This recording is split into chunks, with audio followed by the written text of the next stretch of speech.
किसान कानून का राजनीतिक असर क्या होगा, इस पर बहुत समय से चर्चा हो रही है, लेकिन चुनावी असर क्या होगा वो आज देखने को मिल गया, और खास तौर से पंजाब में तो कांग्रेस की बंपर फसल हुई अगर हम किसानी भाषा में समझाएं, और बीजेपी का सूखा पड़ गया। लेकिन इसका इंपैक्ट और जगहों पर क्या पड़ेगा, उससे बात करने के पहले आइए सबसे पहले आपको बता देते हैं पंजाब में क्या हुआ। तो किसान आंदोलन के बीच नतीजों से हवा का रुख क्या पता चल रहा है। 7 नगर निगम के नतीजे आए हैं पंजाब में, 7 में कांग्रेस जीती है। नगर पालिकाओं में भी कांग्रेस ने सबसे ज्यादा सीटें जीती हैं।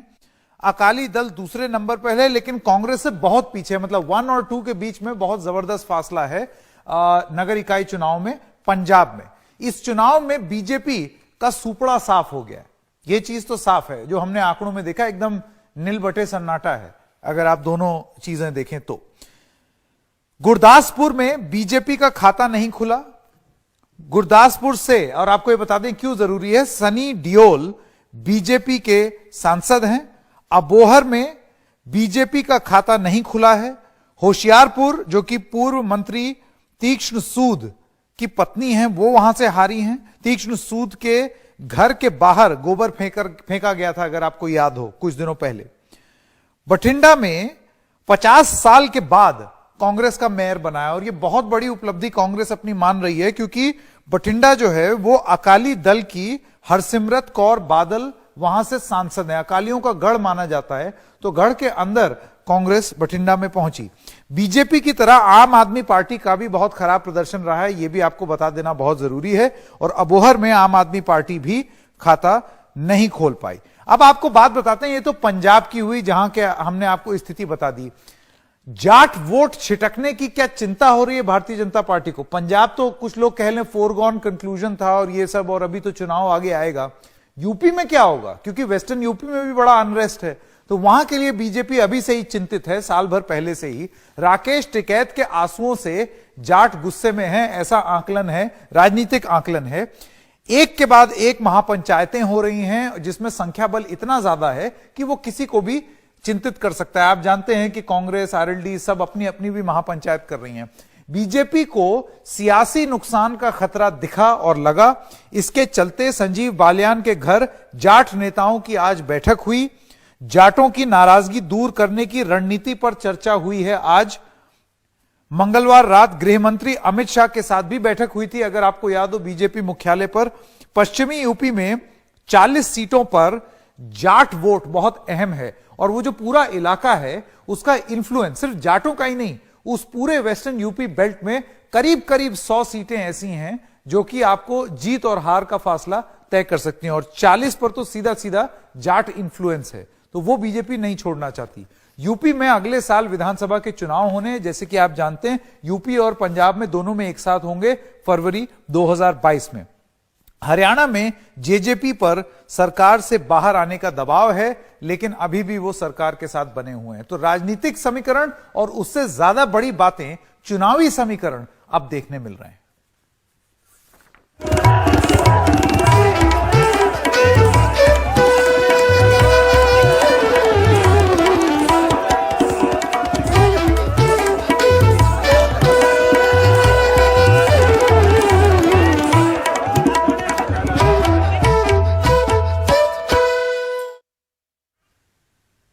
प्रकाश चंद शर्मा जी हैं, आप भारतीय जनता पार्टी के नेता, मैं आपको स्वागत करना चाहता हूं, और चरण सिंह सापरा प्रवक्ता हैं कांग्रेस पार्टी के। आप दोनों का बहुत बहुत धन्यवाद। प्रकाश जी, क्या हुआ, ये तो सुपड़ा साफ हो गया।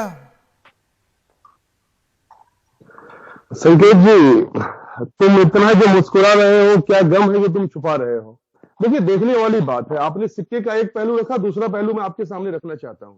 आपने बात की गोबर फेंकने वाले लोग हार गए, तो क्या हम समझे कि हम गोबर फेंकने की राजनीति को सपोर्ट कर रहे हैं? नहीं नहीं नहीं, नहीं, एक सेकंड, इससे क्योंकि आपने स्पिन दे दिया। एक सेकंड प्रकाश जी, मैंने ये नहीं बोला कि गोबर जिन पर फेंका वो हार गए। मैंने ये बोला कि एक नेता थे जिनके घर के बाहर गोबर फेंका गया था, बस ये दो जो फैक्ट्स है मैंने वही बोला है, मैंने कोई कंक्लूजन ड्रॉ नहीं किया है।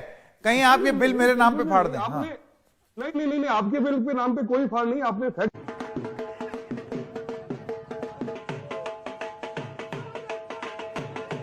आपकी ऑडियो चली गई, इसको ठीक करके फिर वापस आपके पास आते हैं। आपकी ऑडियो आनी एकदम से बंद हो गई है।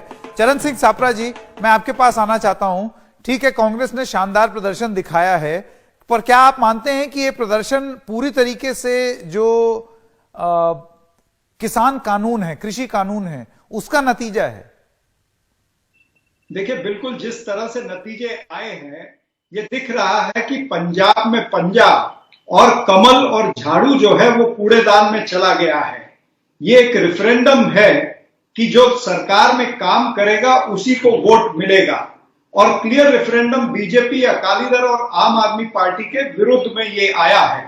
तो ये खुलेआम दिखता है कि जिस तरह से किसान आंदोलन हुआ है, इसमें मात्र किसान ही नहीं बल्कि जो शहरी है, उस शहरी ने भी वोट जो है वो कांग्रेस पार्टी को दिया है, यानी मिडिल क्लास ने भी दिया है, अपर मिडिल क्लास ने भी दिया है। क्या आप इतने बीजेपी का ये बात यूपी के लिए, हरियाणा के लिए और जगहों के लिए कह सकते हैं? क्योंकि आपका दावा यह है कि राष्ट्रव्यापी आंदोलन था, तो असर सिर्फ पंजाब में क्यों दिखे? इतना कॉन्फिडेंस आप यूपी के लिए दिखा सकते हैं? वहां भी तो चुनाव होने वाले हैं।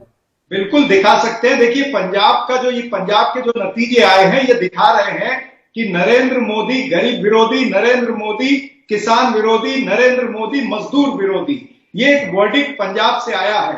और बिल्कुल यही वर्डिक्ट आपको आने वाले दिनों में हर चुनाव में नजर आएगा, चाहे वो उत्तर प्रदेश का है या असम का है या पश्चिम बंगाल का है, ये आपको नजर आएगा। क्योंकि ये देश की जनता ये देख रही है किस तरह से इनकी ईगो, इनका अहंकार जो है वो इनके सर चढ़ करके बोल रहा है। ये किसी की बातें सुनने के लिए तैयार नहीं है। शर्मा जी के पास वापस जाना चाहता हूं। जी सापरा जी, आपकी बात हमने सुन ली। शर्मा जी, छोटा इंटरवेंशन रखिए। मैं आपसे ये जानना चाहता हूं शर्मा जी कि अब तो ये तो पंजाब का हाल हो गया।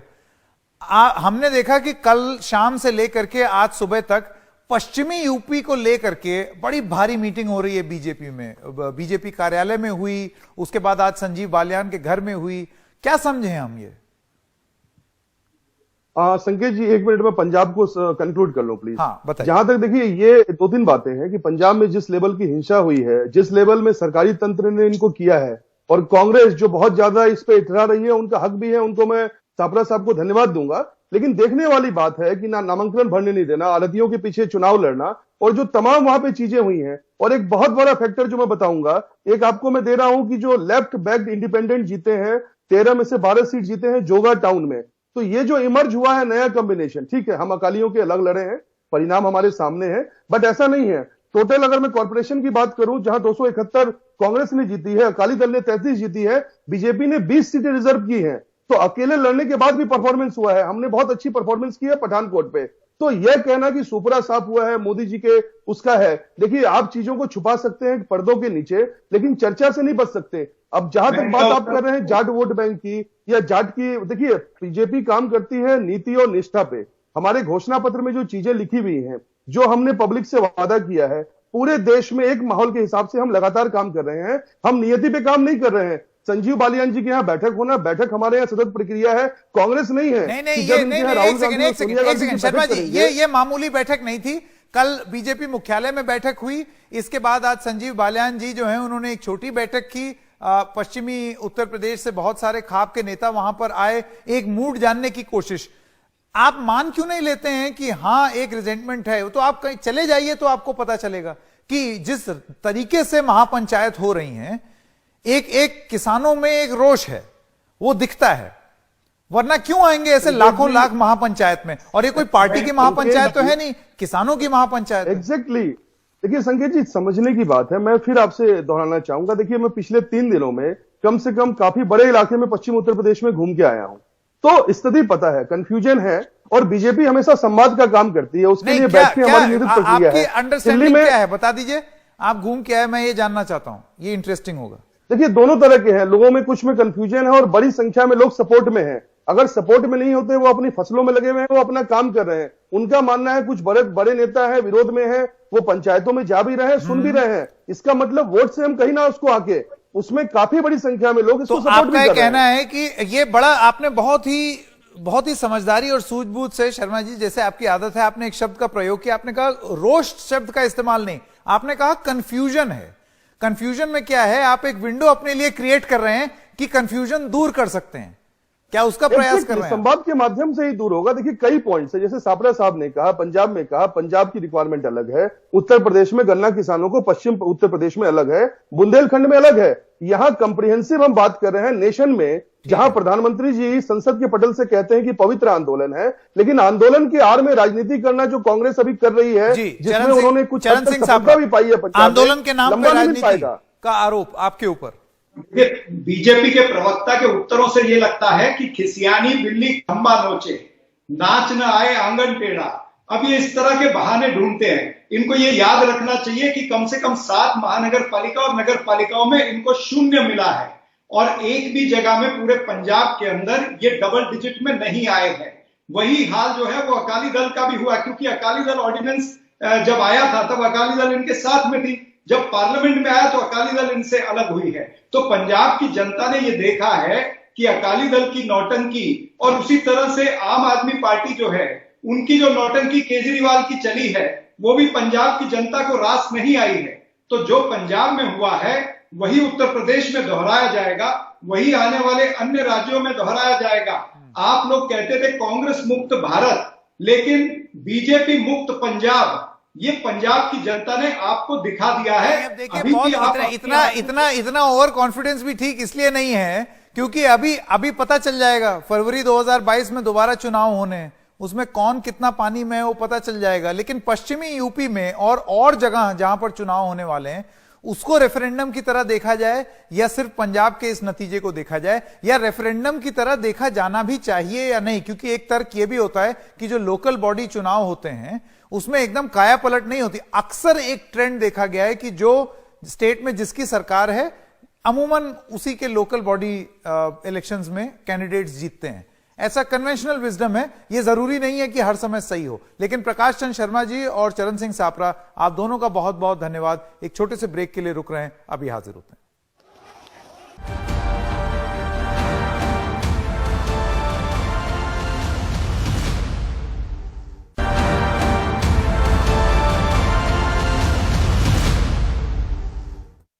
और केंद्रीय मंत्री संजीव बालियान के घर पश्चिमी यूपी के जाट नेताओं की बैठक हुई। यूपी में अगले साल विधानसभा चुनाव हैं, इसलिए जाटों का गुस्सा नुकसान ना पहुंचाए, इसको लेकर रणनीति बनी। देखिए, कोशिश तो करेंगे, हम सरकार का हिस्सा हैं, हमारा कर्तव्य है कि हम किसानों के पास जाएं और बातचीत करें। हम हमेशा बातचीत की पहल करते आए हैं, सरकार की तरफ से हमेशा पहल हुई है। प्रियंका गांधी जी ने एक ट्वीट किया है, गन्ना किसानों को सही मूल्य नहीं मिल पा रहा है, लगातार वो भी महापंचायत में हिस्सा ले रही है, तमाम लोग जा रहे हैं, क्या कहना चाहेंगे सर? हाँ, वो इस बात का फायदा उठाना चाहते हैं। कांग्रेस एक गिद्ध के रूप में है जो इस बात का, आंदोलन का कहीं न कहीं फायदा लेने का प्रयास कर रही है।